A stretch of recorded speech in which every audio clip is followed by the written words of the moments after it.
মোদির বৈঠকে শেখ হাসিনাকে ফেরানোর প্রসঙ্গ, তিস্তা ইস্যু ও সীমান্ত হত্যা বন্ধেও আলোচনা।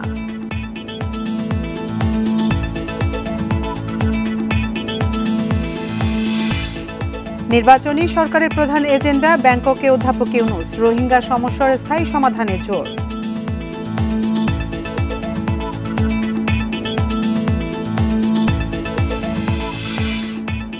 দুই সপ্তাহের মধ্যে চূড়ান্ত হচ্ছে এনসিপির গঠনতন্ত্র, চলতি মাসেই ধারাবাহিক কর্মসূচিতে যাচ্ছে দলটি।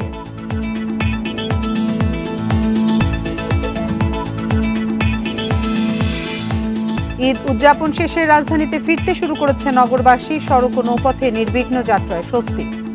বান্ডেল থাকলে প্রতি সেনমানিতে টাকা বাঁচবে। বিকাশ সেনমানি বান্ডেল কিনে জিতুন প্রতি লেনদেনে। অধ্যাপক ইউনূস নরেন্দ্র মোদীর বহু প্রতীক্ষিত বৈঠক হলো বিমস্টেক সম্মেলনের সাইডলাইনে। আর এর মূল আলোচনায় ছিল শেখ হাসিনাকে দেশে ফেরানোর প্রসঙ্গ। বিশেষ গুরুত্ব পেয়েছে গঙ্গা চুক্তি নবায়ন, তিস্তা ইস্যু ও সীমান্ত হত্যা বন্ধ।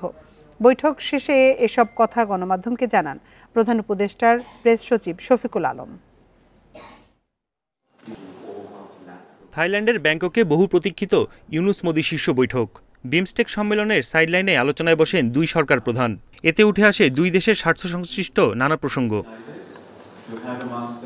বৈঠক শেষে এ নিয়ে গণমাধ্যমকে জানান প্রধান উপদেষ্টার প্রেস সচিব। এ সময় তিনি বলেন, দুই নেতার মধ্যে কথা হয়েছে শেখ হাসিনাকে দেশে ফেরানো নিয়ে। স্বার্থ সংশ্লিষ্ট যতগুলো বিষয় ছিল সবগুলো বিষয়ই আমাদের চিফ অ্যাডভাইজার মহোদয় সেই মিটিংয়ে বলেছেন। যেমন শেখ হাসিনার প্রত্যর্পণ বিষয়ে কথা হয়েছে, শেখ হাসিনা যে ওইখানে বসে অনেক ধরনের ইনসেন্ডিয়ারি কমেন্ট করছেন সেগুলোর বিষয়ে কথা হচ্ছে। এর বাইরেও বিশেষ গুরুত্ব পেয়েছে গঙ্গা চুক্তির নবায়ন, তিস্তা ইস্যু ও সীমান্ত হত্যা বন্ধের প্রসঙ্গ।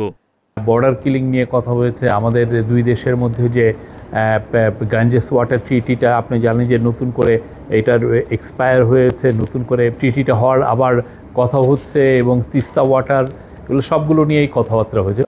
এছাড়া ভারত প্রধানমন্ত্রীর সঙ্গে অন্তর্বর্তী সরকার প্রধানের এই বৈঠক ফলপ্রসূ ও গঠনমূলক হয়েছে বলেও সাংবাদিকদের জানান প্রধান উপদেষ্টার প্রেস সচিব। বন ইবনে কামাল, ইন্ডিপেন্ডেন্ট নিউজ, ঢাকা। এই নিয়ে আলোচনা করতে আমাদের সঙ্গে যোগ দিচ্ছেন চট্টগ্রাম বিশ্ববিদ্যালয়ের আন্তর্জাতিক সম্পর্ক বিভাগের অধ্যাপক ডক্টর ফরিদুল আলম। ডক্টর ফরিদুল আলম, আপনাকে স্বাগত জানাচ্ছি আমাদের ইন্ডিপেন্ডেন্ট সংবাদে। আপনার কাছে শুরুতেই যেটি জানতে চাইব যে বাংলাদেশ ভারত সম্পর্কের বর্তমান প্রেক্ষাপটে অধ্যাপক ইউনূস এবং নরেন্দ্র মোদীর বৈঠককে আপনি কিভাবে মূল্যায়ন করবেন? আপনাকে ধন্যবাদ। বর্তমান প্রেক্ষাপটে এই বৈঠকটি গুরুত্বপূর্ণ এই কারণেই, বাংলাদেশের সরকার পরিবর্তন হয়েছে 8 মাস হতে চলল।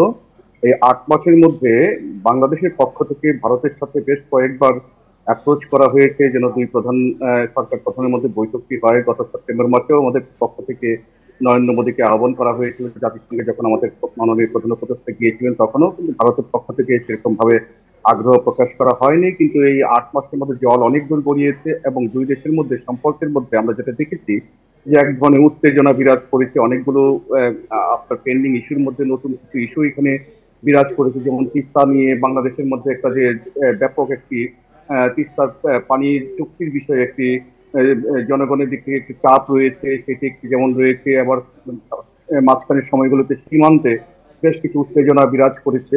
এর প্রেক্ষাপটে বাংলাদেশের দিক থেকে এই তাগিদটি ছিল মাননীয় প্রধান উপদেষ্টার পক্ষ থেকে, এবং বিমস্টেক সম্মেলনকে ঘিরে মাননীয় প্রধান উপদেষ্টার আহ্বানের প্রেক্ষিতে ভারতের প্রধানমন্ত্রী রাজি হয়েছেন। দুই নেতার মধ্যে বৈঠক হয়েছে।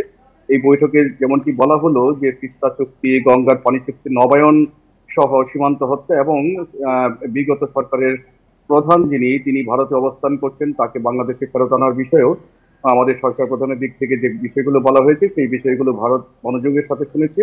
এবং বাংলাদেশের দিক থেকে আশা করা হচ্ছে, যেটি আমাদের মাননীয় প্রধান উপদেষ্টা প্রেস সচিব যেটি বললেন যে গঠনমূলক আলোচনা হয়েছে। এখন ভারতের দিক থেকেও হয়তো এটি অনুমান করা হয়েছিল যে এই বৈঠকে বাংলাদেশের দিক থেকে এই বিষয়গুলো হয়তো আসতে পারে।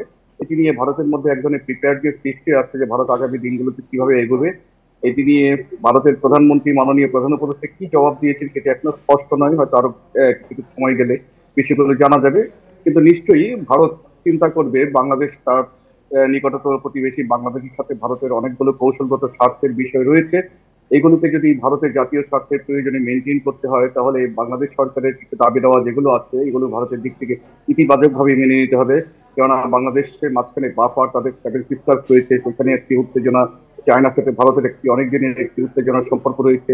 এটিকে যদি নিবৃত করতে হয়, সেভেন সিস্টারকে যদি পিসফুল রাখতে হয়, তাহলে বাংলাদেশের সাথে ভারতের একটি বন্ধুত্বপূর্ণ সৌহার্দ্যমূলক সম্পর্ক, এটি করার কোনো বিকল্প নেই। সুতরাং সব দিক দিয়ে আমি যেটি মনে করি, আমাদের দিক থেকে যে আজকে বিষয়গুলো উত্থাপিত হয়েছে ভারত সরকারের কাছে, ভারত সরকারের দিক থেকে সেগুলোকে গুরুত্ব সহকারে না নেওয়ার কোনো কারণ আমি মনে করি। জি, ডক্টর ফরিদুল, আপনি যেমনটি বলছিলেন, এর পাশাপাশি কিন্তু আস্থা এবং বোঝাপড়া পুনরুদ্ধারে আগ্রহের কথা বলা হচ্ছিল। তো এই বৈঠকে সেই লক্ষ্য কতটুকু অর্জিত হতে পারে? না, বৈঠকটি অনেকদিন ধরে হওয়ার একটি প্রত্যাশা ছিল আমাদের দিক থেকে। ভারতের দিক থেকে কতটুকু ছিল সেটি আপনি অত স্পষ্ট নয়, কিন্তু আমাদের দিক থেকে যেটি ছিল, আস্থা এবং বোঝাপড়া দুটি বড় শক্তি বাংলাদেশ এবং ভারত দক্ষিণ এশিয়ার মধ্যে। জনসংখ্যার দিক দিয়েও ভারতের পরেই বাংলাদেশ, পাকিস্তান বাংলাদেশের রয়েছে, কিন্তু ভারতের সাথে যে দ্বিপাক্ষিক বাণিজ্যের বিষয়টি রয়েছে সেটি বাংলাদেশের সাথে তাদের বাণিজ্যটা অনেক বেশি আছে, এবং তারা ভারতও বাণিজ্যিকভাবে ক্ষতিগ্রস্ত হচ্ছে, আমরাও কিছু না কিছু ক্ষতিগ্রস্ত হচ্ছি। সুতরাং এখানে আস্থা এবং বিশ্বাসের যে সম্পর্ক, যে চির ধরেছে, সেটিকে পুনর্বিন্যাস করার একটি প্রয়োজন তো রয়েছেই। এবং যেহেতু একটি বৈঠক হলো, এই বৈঠকটি আমরা জানি একটি সাইডলাইন বৈঠক, এই সাইডলাইন বৈঠকের মধ্য দিয়ে কিন্তু দুই দেশের যে কনসার্ন গুলো, সেগুলো কিন্তু দুই দেশের পক্ষ থেকে কিন্তু রেজ করা হলো, এবং রেজ করার মধ্য দিয়ে আমি মনে করি যেহেতু সূচনাটি হয়েছে একটি টানাপোড়েনের সম্পর্ক থেকে একটি আলোচনার টেবিলে বসার মতো একটি পরিস্থিতি যেহেতু সৃষ্টি হয়েছে, এবং এটি হয়তো সামনের দিনগুলোতে দুই দেশের পররাষ্ট্র মন্ত্রণালয় সহ যে কনসার্ন মিনিস্ট্রিজ গুলো আছে সেইগুলো হয়তো তারা বসে হয়তো আরো সামনের দিনগুলোতে কিভাবে কাজ করা যায়। গঙ্গার পানি চুক্তি যে নবায়নের ইস্যুতে রয়েছে, আগামী বছরের ডিসেম্বরে 30 বছর মেয়াদ শেষ হয়ে যাবে, সুতরাং এদিক থেকে চাপ রয়েছে। তিস্তা নিয়ে কি রয়েছে, ইতিমধ্যে তিস্তা নিয়ে বাংলাদেশের সাথে চায়নারও একটি সম্পর্ক মোটামুটি একটা আলোচনার পর্যায়ে রয়েছে। সুতরাং ভারতের দিক থেকে একটি ব্যাপার রয়েছে যে বাংলাদেশ যদি তিস্তা ইস্যু নিয়ে যদি চায়নার সাথে কোনো ধরনের আন্ডারস্ট্যান্ডিং এ যায়, সেই ক্ষেত্রে বাংলাদেশের সাথে ভারতের বোঝাপড়ার বিষয়টি আরেকটু ক্ষতিগ্রস্ত হতে পারে। সুতরাং এটি ভারতও ইভেন্চুয়ালি ক্ষতিগ্রস্ত হবে, এই বিষয়টি একটি ভাবার বিষয় রয়েছে। সুতরাং আমি মনে করি যে বাংলাদেশের দিক থেকে কিন্তু যতটুকু যা বলার ভারতকে সেগুলো বলে দেওয়া হয়েছে, মেসেজগুলো দিয়ে দেওয়া হয়েছে। অর্থাৎ আমরা সৌহার্দ্যপূর্ণ সম্পর্ক মেনটেন করতে চাই, আমরা একটা চমৎকার দ্বিপাক্ষিক সম্পর্ক মেনটেন করতে চাই, কিন্তু এগুলো মেনটেন করার পথে যে অন্তরায়গুলো আছে সেগুলো সমাধান করার দায়িত্ব ভারতের। সুতরাং বল এখন ভারতের কোর্টে, ভারত কিভাবে কোন বিষয়গুলো কিভাবে ডিল করবে এটি ভারতের উপর এখন ডিপেন্ড করছে বলে আমি মনে করি। জি, ডক্টর ফরিদুল আলম, আপনাকে অসংখ্য ধন্যবাদ আমাদের সাথে যোগ দেওয়ার জন্য। বাংলাদেশের জাতীয় নির্বাচনে অন্তর্বর্তী সরকারের প্রধান এজেন্ডা, প্রয়োজনীয় সংস্কার শেষের সঙ্গে সঙ্গেই এর আয়োজন করা হবে বলে বিমস্টেক সম্মেলনে জানিয়েছেন প্রধান উপদেষ্টা অধ্যাপক মোহাম্মদ ইউনূস। সকালে এই সম্মেলনে দেয়া ভাষণে রোহিঙ্গা ইস্যুতে কথা বলেন অন্তর্বর্তী সরকার প্রধান। জানান, এই সংকটের দীর্ঘস্থায়ী মীমাংসা না হলে পুরো অঞ্চলে অস্থিতিশীলতা দেখা দিতে পারে। তাদের প্রত্যাবাসনে উপযুক্ত পরিবেশ তৈরিতে রাখাইনে মানবিক চ্যানেল করা যেতে পারে বলেও মত দেন তিনি। এছাড়া বিমস্টেক অঞ্চল প্রসঙ্গে বলেন, এখানকার টেকসই উন্নয়ন, অর্থনৈতিক স্থিতিশীলতায় জ্বালানি নিরাপত্তা খুবই জরুরি। আর এ লক্ষ্যে মতপার্থক্য এবং সব ভিন্নতার ঊর্ধ্বে উঠে পারস্পরিক আস্থা এবং স্বার্থের পারস্পরিকতার একটি সত্যিকার অংশীদারিত্বে প্রয়োজনীয়তাও তুলে ধরেন প্রধান উপদেষ্টা। এর আগে জানান, ভয়াবহ ভূমিকম্পে মিয়ানমার ও থাইল্যান্ডে প্রাণহানির ঘটনায় সমবেদনা।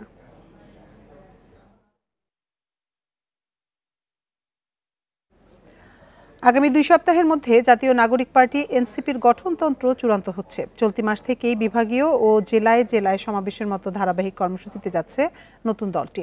সেই সঙ্গে নির্বাচন কমিশনে নিবন্ধনের প্রস্তুতি নেওয়াও শুরু করেছে এনসিপি, একথা জানিয়েছে দলটির নেতারা। গত 28 ফেব্রুয়ারি যাত্রা শুরু করে জাতীয় নাগরিক পার্টি এনসিপি। এরপর থেকেই রাজনীতির মাঠে সরব দলের নেতাকর্মীরা। ঈদের ছুটিতে দলটির শীর্ষ নেতারা নিজ নিজ এলাকায় জনসংযোগ করেছেন, যা আগামী নির্বাচনে অংশ নেয়ারই প্রস্তুতি। সেই সঙ্গে চলতি মাসে দলীয় ঘোষণাপত্র ও মৌলিক কর্মসূচি প্রকাশ করবে এনসিপি। বিভাগীয় ও জেলা পর্যায়ে সমাবেশের কর্মসূচি দিয়েছে দলটি। বিভাগীয় সমাবেশ করার জন্য সেটারও প্রস্তুতি চলছে। আর সংস্কারের বিষয় হচ্ছে, সংস্কার কমিশনের কাছে তো আমরা একটা আমাদের যারা যে সংস্কার প্রস্তাব, আমরা যেই জুলাই সনদের কথা বলা হচ্ছে, আমাদের যে চেকলিস্টটা পাঠানো হয়েছে, সেখানে 5টি কমিশনের যে সংস্কার প্রস্তাবনা, সেই প্রস্তাবনা আমরা আসলে জমা দিয়েছি অলরেডি। তৃণমূল পর্যায়ে সংগঠিত করতে চলতি মাস থেকেই দলটির জেলা উপজেলা পর্যায়ে কমিটি হচ্ছে। 2 মাসের মধ্যেই যা সম্পন্ন করার লক্ষ্য। দলের কেন্দ্রীয় কার্যালয় সহ প্রয়োজনীয় সংখ্যক কার্যালয় নেয়ার প্রস্তুতি চলছে। ইলেকশন কমিশনের যে নিবন্ধনের জন্য যে শর্ত, সেটাতেও কিন্তু আসলে কমিটি দেখাতে হয়, জেলায় অফিস থাকতে হয়। ফলে আমাদের জন্য এক কাজের মধ্যে দিয়ে আমরা দুটো কাজ আসলে অর্জন করতে চাচ্ছি, এটা হচ্ছে আমাদের প্রধানত প্রায়োরিটি।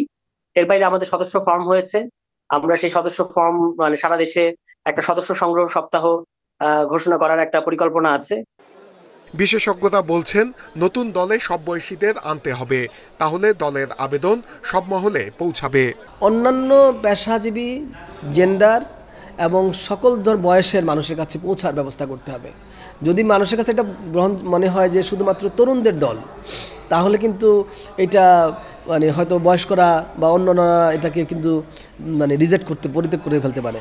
এই জন্য তাদেরকে কিন্তু বোঝাতে হবে তরুণরা নেতৃত্ব দিচ্ছে, কিন্তু তরুণদের দল না, সবার জন্যই অংশগ্রহণের ব্যবস্থা থাকতে হবে তাকে। অংশীজনদের সঙ্গে আনুষ্ঠানিক ও অনানুষ্ঠানিক আলোচনার মাধ্যমে সংস্কারের বিষয়ে একটি ঐকমত্য সৃষ্টির কথা জানিয়েছেন এনসিপি নেতারা। নূরে আলম, ইন্ডিপেন্ডেন্ট নিউজ, ঢাকা। ঈদের ছুটি কাটিয়ে রাজধানী সহ নিজ নিজ কর্মস্থলে ফিরছে মানুষ। এবার সড়ক, নৌ ও রেলপথে তেমন কোনো ভোগান্তি নেই। এ পরিস্থিতিতে স্বস্তি জানিয়েছেন যাত্রীরা। সংশ্লিষ্টরা বলছেন এখনো ছুটি আছে, তাই সড়কে চাপ বাড়েনি যাত্রীর। গাজীপুরে ঢাকা ময়মনসিংহ ও ঢাকা টাঙ্গাইল মহাসড়কে কিছুটা বেড়েছে যানবাহনের চাপ। বাস, মিনিবাস সহ বিভিন্ন যানবাহনে ফিরছে মানুষ। একদিন ছুটি বাকি থাকায় এখনো সড়কে ফেরেনি চেনারব। ভোগান্তি না থাকায় খুশি যাত্রীরা। কোনো যানজট নাই, মাত্র দেড় ঘন্টা সময় লাগছে। রাস্তাঘাট ক্লিয়ার, রাস্তাঘাটে কোনো যানজট। সাভার শিল্পাঞ্চলে ফিরতে শুরু করেছে কর্মজীবীরা, তবে নবীনগর, চন্দ্রা ও ঢাকা আরিচা মহাসড়কে যানবাহনের চাপ নেই। টাঙ্গাইলে যমুনা সেতু মহাসড়কে ঢাকামুখী যানবাহনের চাপ কিছুটা বেড়েছে, তবে কোথাও নেই যানজট। ভোগান্তি ছাড়াই সেতু পারাপার হচ্ছে যাত্রীরা। একই চিত্র ঢাকা সিলেট ও ঢাকা চট্টগ্রাম মহাসড়কে। ঈদের ছুটি কাটিয়ে চট্টগ্রামে ফিরতে শুরু করেছে মানুষ। আবার যারা ছুটি কাটাতে চট্টগ্রামে এসেছিলেন তারাও ফিরছে নিজ নিজ কর্মস্থলে। রাজশাহী সড়কপথের পাশাপাশি রেলপথেও স্বস্তিতে ফিরছেন মানুষ। আসার সময় যাওয়ার সময় খুব সুন্দরভাবে ভালো করছে, খুব ভিড়ও কম ছিল। রাস্তা তুলনামূলক ক্লিয়ার আছে, জ্যাম হয়নি, স্বাভাবিকভাবেই চলছে গাড়ি। বগুড়ায় সড়ক মহাসড়কে নেই যানজট। বাসে ফিরতি টিকিট পেতে ভোগান্তির কথা জানিয়েছেন যাত্রীরা। একটা সিটের ব্যবস্থা করে দেন, উনি বলে যে সিট হবে না, সুপারভাইজারের সিটের ব্যবস্থা করে দিতে পারবো, 550 টাকা লাগবে। ফিরতি টিকিট আমরা 25 তারিখ থেকে ছায়া দিছি এবং অনলাইনেও আমরা ওপেন করে ছায়া দিছি। আমাদের 10 তারিখ পর্যন্ত মোটামুটি চাপ আছে।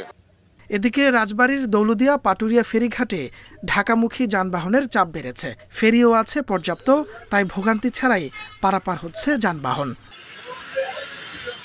তাপস সরকার, ইন্ডিপেন্ডেন্ট নিউজ। সড়ক মহাসড়কের পরিস্থিতি নিয়ে বিস্তারিত জানাতে বগুড়া এবং টাঙ্গাইল থেকে আমাদের সাথে যোগ দিচ্ছেন সহকর্মীরা। শুরুতে যাচ্ছি বগুড়ায়, সেখানে আছেন সহকর্মী হাসিবুর রহমান। হাসিবুর, বগুড়ায় সড়ক মহাসড়কের পরিস্থিতি কেমন দেখছেন এবং বাসে ফিরতি টিকিট পেতে ভোগান্তির কথা জানিয়েছেন যাত্রীরা, এ বিষয়ে কাউন্টার থেকে কি জানানো হয়েছে?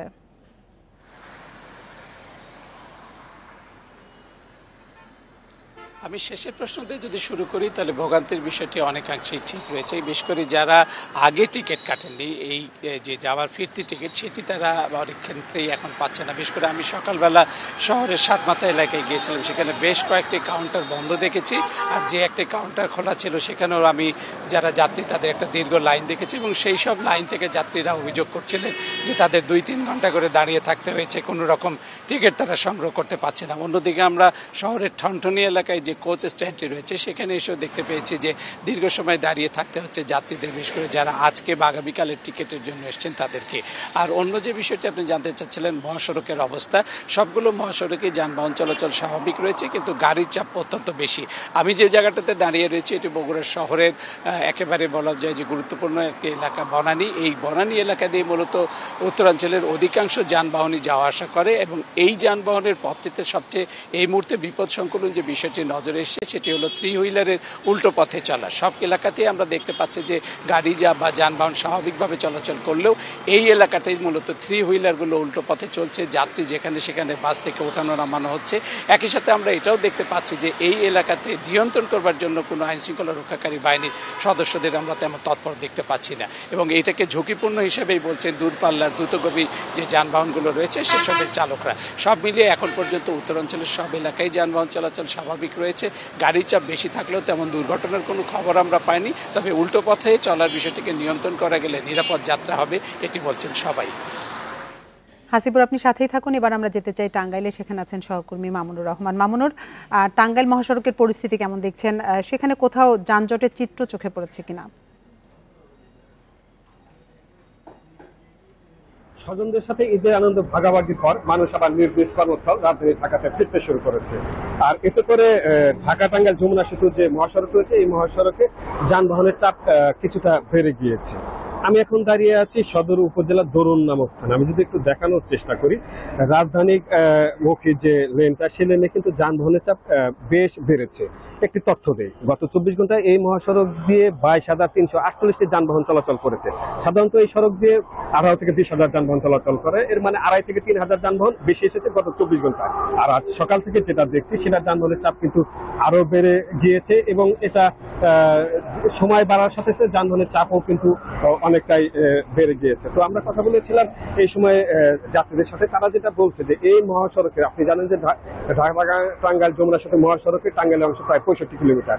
এই 65 কিলোমিটার অঞ্চলে তাদের খুব বেশি ভোগান্তি পোহাতে হয়নি, যানজট বা গাড়ির দীর্ঘ সারি তাদের পোহাতে হয়নি। এতে করে হয়েছে কি, মানুষ নির্বিঘ্নে তাদের গন্তব্যে পৌঁছতে পারছে, এতে তারা কিছুটা সন্তুষ্টি প্রকাশ করেছে। তবে এলেঙ্গা নামক যে স্থানটি রয়েছে, সেখানটাতে কিছুটা গাড়ির জটলা রয়েছে, কিন্তু সেখানেও গাড়ির দীর্ঘ সারি বা যানজটের সৃষ্টি হয়নি। অর্থাৎ বলা যায় আজকে যারা এই মহাসড়ক ব্যবহার করে রাজধানীতে ফিরছে, তারা অনেকটা নির্বিঘ্নে এই মহাসড়ক ব্যবহার করে কর্মস্থলে ফিরতে পেরেছে। এই হচ্ছে আমার কাছে এই মহাসড়কের সর্বশেষ। বগুড়া এবং টাঙ্গাইল থেকে সড়ক মহাসড়কের সবশেষ পরিস্থিতি জানাচ্ছিলেন আমাদের সহকর্মীরা। ঈদ উদযাপনের পর বাস ও লঞ্চে রাজধানীতে ফিরছে মানুষ। চিরচেনা যানজট না থাকায় নির্দিষ্ট সময়ের আগেই পৌঁছে যাচ্ছেন যাত্রীরা। তবে এখনও ছুটি শেষ না হওয়ায় ঢাকায় ফেরার চাপ না থাকায় সিএনজি অটোরিকশার চালকেরা ভুগছেন যাত্রী সংকটে। ঈদ উদযাপন শেষে দেশের বিভিন্ন প্রান্ত থেকে ঢাকায় ফিরছেন কর্মজীবী মানুষ। যারা ঝক্কি ঝামেলা এড়িয়ে নির্বিঘ্নে ফিরতে চান, তারাই আসছেন আগেভাগে। শুক্রবার সকাল থেকেই গাবতলী সায়দাবাদ টেকনিক্যাল মোড় এলাকায় বাস থেকে নামতে শুরু করেন বিভিন্ন এলাকা থেকে আসা যাত্রীরা। পথে যানজট ও ভোগান্তি না থাকায় স্বস্তি জানান তারা। ওনার অফিস আবার শনিবারে যাতে অফিসটা করতে পারে, এজন্যই চলে আসছে। অন্যান্য সময় স্বাভাবিকভাবে 3 ঘন্টা প্লাস লাগে, 3.5 ঘন্টার মতো। এবার লাগছে 2 ঘন্টা 10 থেকে 15 মিনিট। আজকে একদমই কোনো রকমের জ্যাম পাইনি, সরাসরি এখানে আসি নামতে পারছি খুব কম সময়ের মধ্যে। আগামীকালকে আমার অফিস আছে, আজকে চলে আসছি যাতে একটু ভালোভাবে আসা যায় আর কি। কর্মজীবী মানুষ রাজধানীতে ফিরতে শুরু করলেও এখনও সেই হার কম, তাই যাত্রী সংকটে সিএনজি অটোরিকশা চালকেরা। সকাল থেকে আমাদের প্রায় অনেকক্ষণ ধরে ঘুরতেছি, কোনো যাত্রী পাচ্ছি না। আমরা মানে এখন খুব আমাদের মানে যাত্রী নাই বলেই চলে। 6টা বাজে বাইরেছে, এই পর্যন্ত একটা টিপ মারি নাই। কত জায়গা ঘুরছি ঠিক নাই, 2-1টা যা আসে ভাড়া কয় অর্ধেক। ভোর থেকেই সদরঘাটে একে একে ভিড়তে দেখা গেছে বিভিন্ন জেলা থেকে আসা লঞ্চ। এবারের সার্বিক ব্যবস্থাপনায় সন্তুষ্ট যাত্রীরা। বিগত বছরের চাইতে এবার আলহামদুলিল্লাহ খুব ভালো জার্নি হয়েছে, আমরা সবাই খুব সন্তুষ্ট। ভালোই কেটেছে ঈদ সবার সাথে, আর জার্নিটাও খুব ভালো ছিল। বিভিন্ন অঞ্চল থেকে সুষ্ঠু শান্তিপূর্ণভাবে নির্বিঘ্নে অত্যন্ত স্বাচ্ছন্দ্যভাবে বাংলাদেশের বিভিন্ন অঞ্চল থেকে ঢাকায় এসে পৌঁছেছে। কোনো রকম অপ্রীতিকর ঘটনা দুর্ঘটনার খবর আমরা এ পর্যন্ত পাইনি। পরিবহন সংশ্লিষ্টরা বলছেন, এবারের ঈদে লম্বা ছুটি থাকায় যাওয়ার সময় যানজটের ভোগান্তি হয়নি। তবে ফেরার পালায় শনি ও রোববার চাপ বাড়তে পারে। Buddhadeb Kundu, independent news, Dhaka. Server জটিলতায় 15 ঘন্টা বন্ধ ছিল ট্রেনের টিকিট বিক্রি। সংস্কার কাজের জন্য সার্ভার জটিলতা হয়েছে দাবি কর্তৃপক্ষের। আর কারিগরি ত্রুটির কারণে সূচি বিপর্যয়ে পড়েছে বুড়িমারি, রংপুর ও জয়ন্তিকা সহ বেশ কয়েকটি ট্রেন। এতে তৈরি হয়েছে যাত্রী ভোগান্তি। লালমনিরহাটমুখী বুড়িমারি এক্সপ্রেস শুক্রবার সকাল 8:30টায় ট্রেনটি কমলাপুর ছাড়ার কথা, তবে সেটি স্টেশনেই ঢোকে বেলা 11টার দিকে। এতে ভোগান্তিতে পড়েন যাত্রীরা। বসে আছি তো আল্লাহর রাস্তায় বসেই আছি। তারা একবার দেখাই দিয়েছে 9টা, একবার দেখাই দিয়েছে 9:55, একবার 10:20, আবার 10:30 পর্যন্ত চলে গেছে। আসলো 11টার দিকে। তো এটা আসলে একটা ভোগান্তিকর আমাদের জন্য, যেহেতু এত পিছিয়ে নিয়ে আসছি আমরা, বাচ্চাদেরও জন্য এটা খুবই কষ্টকর হয়েছে। আমার স্টেশনে ছাড়ার কথা ছিল 8:30টায়, অথচ আমি কিন্তু স্টেশনে 7:30টায় পৌঁছে গিয়েছি। তো 7:30টা থেকে এখন বাজে 11:15, তার মানে কত লেট? 1.5 ঘন্টা দেরিতে ছেড়েছে রংপুর এক্সপ্রেসও। সূচি বিপর্যয়ে পড়েছে জয়ন্তিকা, কিশোরগঞ্জ এক্সপ্রেস সহ বেশ কয়েকটি ট্রেন। সম্ভাব্য টাইম দিচ্ছে, আবার টাইমটা চেঞ্জ করতেছে। এখন আমাদের তো অফিস আছে, আমরা চাকরি করি নবাবগঞ্জ, আমাদের যাইতে হবে ওখানে, তো সমস্যায় পড়ে আছে। এখন কখন যে ট্রেন আসে কিছুই বলতে পারতেছে না। 9:10 ট্রেন রংপুর এক্সপ্রেস, বাট এখনো কোনো খবর নেই। এই হলো অবস্থা, বসে আছি ওয়েটিং। প্রায় 2 ঘন্টা ধরে ওয়েটিংয়ে আছে আর কি, এখনো ট্রেন পর্যন্ত আসে না।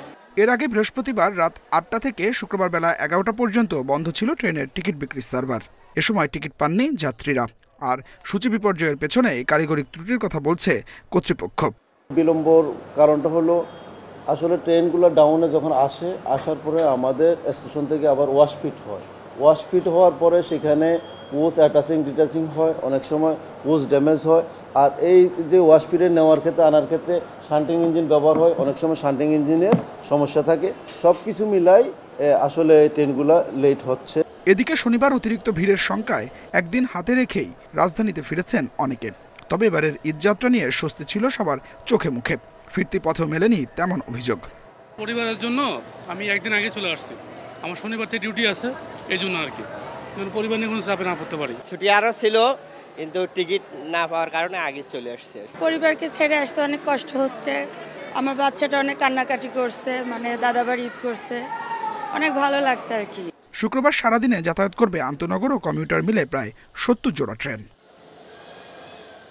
Adilur Rahman, independent news, Dhaka. চট্টগ্রামের লোহাগাড়ায় বাস মাইক্রোবাস সংঘর্ষে আহত আরও একজন চট্টগ্রাম মেডিকেলে মারা গেছেন। এ নিয়ে দুর্ঘটনায় মোট প্রাণহানি 11 জনের। এছাড়াও গুরুতর আহত শিশু আরাধ্যকে আনা হয়েছে ঢাকায়। দুপুরে চমেক হাসপাতালের আইসিইউতে চিকিৎসাধীন অবস্থায় মারা যান তাসনিয়া ইসলাম প্রেমা। দুর্ঘটনায় নিহত রফিকুল ইসলাম ও লুৎফুন নাহার দম্পতির মেয়ে। এছাড়া এই ঘটনায় আহত আরাধ্যর মামাতো ভাই দুর্জয় চট্টগ্রাম মেডিকেল কলেজ হাসপাতালের আইসিইউতে চিকিৎসাধীন। বুধবার কক্সবাজার যাওয়ার পথে চট্টগ্রামের লোহাগাড়ায় বাসের সাথে মাইক্রোবাসের সংঘর্ষ হয়। এতে একই পরিবারে 5 জন সহ 10 জন মারা যান।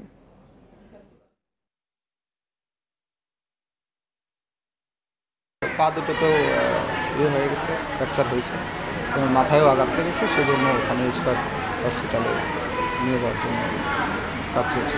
উন্নত মানের একটা হসপিটালে নিয়ে যাচ্ছে, এটা আমরা মনে করছি যে ভালো কিছু হতো। সম্প্রতি 7.7 মাত্রা ভূমিকম্পে ব্যাপক ক্ষতি হয়েছে মিয়ানমারে ও থাইল্যান্ডে। বিশেষজ্ঞরা বলছেন কাছাকাছি মাত্রার ভূমিকম্প হলে বাংলাদেশে ক্ষয়ক্ষতি হবে অনেক বেশি। আবার ভূমিকম্প পরবর্তী দুর্যোগ পরিস্থিতি মোকাবেলার সক্ষমতা ও প্রস্তুতি নেই কোনো পর্যায়ে। ভূমিকম্প সহনশীল ভবন নির্মাণের বিষয়টিও নিশ্চিত করা যাচ্ছে না কোনোভাবেই। 28 মার্চ 7.7 মাত্রার ভূমিকম্প আঘাত হানে মিয়ানমারে। সেই ভূমিকম্পে কেঁপে ওঠে বাংলাদেশও। কাছাকাছি মাত্রার ভূমিকম্পের নজির আছে বাংলাদেশে। 1869 সালে সিলেটের পাশে কাছাড়ে 7.5 এবং 1885 সালে বগুড়ার শেরপুরে একই মাত্রার ভূমিকম্প হয়েছিল।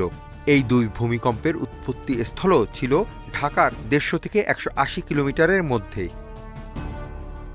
বিশেষজ্ঞরা বলছেন 100 থেকে 150 বছরে একটি চক্র সম্পন্ন করে ভূমিকম্প, তাই ঝুঁকির বিষয়টিকে বড় করে দেখছেন তারা। বর্তমান পরিস্থিতিতে এই মাত্রার ভূমিকম্প হলে ক্ষয়ক্ষতি হবে ব্যাপক। বিশেষজ্ঞরা বলছেন ঢাকায় 7 মাত্রার ভূমিকম্প হলে অর্ধেক ভবনই ভেঙে পড়বে। বিভিন্ন আবাসিক এলাকায় মাটি ভরাট করে নির্মিত ভবনগুলো বেশি ঝুঁকিতে পড়বে। মিয়ানমারে বড় ভূমিকম্পের পর সতর্ক হওয়ার পরামর্শ দিচ্ছেন তারা। এই ধরনের একটা বড় ঘটনা ঘটলে কিন্তু একটা মিনিস্ট্রিয়াল কমিটি বা একটা উপদেষ্টা কমিটি মিটিং থাকে এবং অ্যাডভাইজারি প্যানেল যারা তাদেরকে ডেকে একটা সভা করে ডিসিশন নেয় যে কী করণীয়। কিন্তু এই ধরনের কোনো উদ্যোগ আমি এখন পর্যন্ত দেখিনি। রানা প্লাজার পর থেকে যে বিল্ডিংগুলো আইডেন্টিফাই করা দরকার, কিন্তু আমরা তো জটিলতা এবং বিভিন্ন কারণে আসলে আগানো সম্ভব হচ্ছে না। তবে মিয়ানমারের ভূমিকম্পের পর এমন দুর্যোগ মোকাবিলায় প্রস্তুতি নেয়ার কথা জানিয়েছেন দুর্যোগ ব্যবস্থাপনা উপদেষ্টা। প্রয়োজনীয় লোকবল, প্রশিক্ষণ, আগাম সতর্কতা এবং প্রয়োজনীয় যান্ত্রিক সক্ষমতা এগুলি অর্জনের জন্য আমরা কার্যকর ব্যবস্থা নিচ্ছি। উপদেষ্টা জানিয়েছেন যেসব ভবন ভূমিকম্প সহনশীল করে তৈরি করা হয়নি সেগুলো অন্য রঙে রাঙিয়ে দেওয়ার চিন্তা আছে, যাতে মানুষ এসব ভবন সম্পর্কে জানতে পারে। Hasif Mahmud Shah, independent news, Dhaka. আপনারা দেখছেন বিরতিহীন সংবাদ দুপুর। সংবাদে আরো যা থাকছে। ঈদের ছুটির রেশ না কাটায় এখনো জমেনি বাজার, সবজির দাম নাগালে কমেছে মাংস, মুরগির দাম।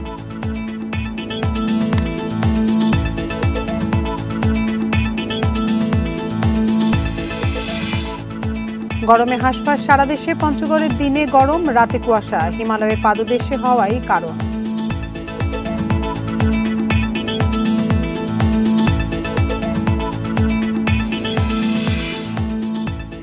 মাদারীপুরের কালকিনিতে মাছ চাষিকে কুপিয়ে কবজি বিচ্ছিন্ন করেছে দুর্বৃত্তরা। পিটিয়ে আহত করা হয়েছে তার স্ত্রীকেও।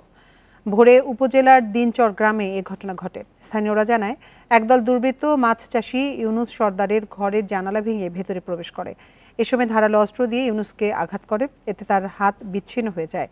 এ সময় বাধা দিতে গেলে তার স্ত্রীকেও পিটিয়ে আহত করে দুর্বৃত্তরা। স্থানীয়রা বিষয়টি টের পেলে পালিয়ে যায় তারা। পূর্বশত্রুতার জেরে এ হামলা হতে পারে বলে ধারণা পুলিশের। তদন্তের পর ব্যবস্থা নেওয়ার আশ্বাস দিয়েছে আইনশৃঙ্খলা বাহিনী।